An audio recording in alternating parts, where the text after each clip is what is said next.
Orqamda turgan binoda biz virussiz kartoshka tuganaklar yaratamiz. Bu siz o'ylagan kartoshka urug'laridan tubdan farq qiladi. Hozirda men ishlayotgan laboratoriyani oddiy daladagi kartoshka yetishtirish bilan solishtirsam, farq juda katta.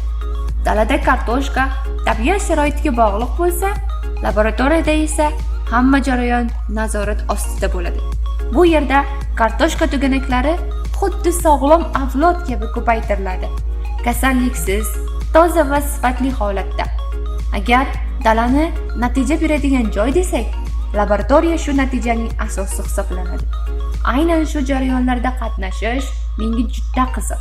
Chunki men kelajakdagi yuqori hosil aynan shu kichik tuganaklardan boshlanishini o'z ko'zim bilan ko'rib bormoqdaman.